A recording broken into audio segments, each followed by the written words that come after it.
Hello guys, I'm Varun. Astronomers இப்போ ரீசெண்டாக Saturn பிளானட்டை சுற்றி 128 புதிய மூன்ஸை கண்டுபிடிச்சிருக்காங்க. அதை பற்றி தான் நம்ம இப்போ பார்க்க போகிறோம்.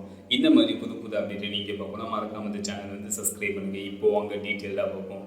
சாட்டர்ன் பிளானட் சோலார் சிஸ்டத்தில் 6வது பிளானட் அமைஞ்சிருக்கு. சாட்டர்ன் பிளானட் சூரியன்லேருந்து 1.4 பில்லியன் கிலோமீட்டர் டிஸ்டன்ஸில் அமைஞ்சிருக்கு. சாட்டர்ன் பிளானட் சூரியனை ஒரு முறை சுற்றி வருவதற்கு 10,759 நாட்கள் எடுத்துக்குது. நம்ம பூமி நம்ம சூரியனை ஒரு முறை சுற்றி வருவதற்கு 365 நாட்கள் எடுத்துக்குது. அதே மாதிரி சாட்டர்ன் பிளானட் சூரியனை ஒரு முறை சுற்றி வருவதற்கு 10,759 நாட்கள் எடுத்துக்கு. கனடா, பிரான்ஸ், ஹவாய் டெலஸ்கோப் மூலம் ஆஸ்ட்ரோமஸ் மார்ச் 2025 இந்த சாட்டர்ன் பிளானட்டோட டேட்டா கலெக்ட் பண்றாங்க.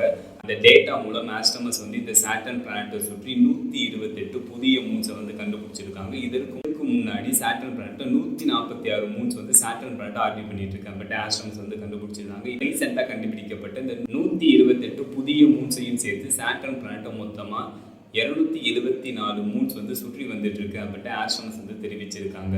இதெல்லாம் அந்த டேட்டா மூலம் ஆஸ்ட்ரோனஸ் கண்டுபிடிச்சிருக்காங்க. சாட்டர்ன் பிளானட்டை ஆர்பிட் பண்ணிட்டு இருக்கிற 274 மூன்ஸ்ல பல மூன்ஸ் இர்ரெகுலர் ஷேப்ல இருக்கு அப்படின்ட்டு ஆஸ்ட்ரோனஸ் தெரிவிச்சிருக்காங்க. அதாவது பல மூன்ஸ் சில கிலோமீட்டர் அகலம் கொண்டுள்ளதா இருக்கு அப்படின்ட்டு ஆஸ்ட்ரோனஸ் தெரிவிச்சிருக்காங்க. நமது சோலார் சிஸ்டத்திலே அதிகமான மூன்ஸை கொண்டுள்ள பிளானட் எது அப்படின்னு கேட்டீங்கன்னா இந்த சாட்டர்ன் பிளானட் தான் அப்படின்ட்டு ஆஸ்ட்ரோனஸ் தெரிவிச்சிருக்காங்க. 274 மூன்ஸ் சாட்டர்ன் பிளானட்டை சுற்றி வந்துட்டு இருக்கு. ஃபியூச்சர்ல இந்த சாட்டர்ன் பிளானட்டை சுற்றி இன்னும் அதிகமான மூன்ஸ் கண்டுபிடிக்கப்படலாம் அப்படின்ட்டு ஆஸ்ட்ரோனஸ் தெரிவிச்சிருக்காங்க. ஃபைனலாக இந்த வீடியோ எப்படி இருந்துச்சுன்னு கமெண்ட் பண்ணுங்க.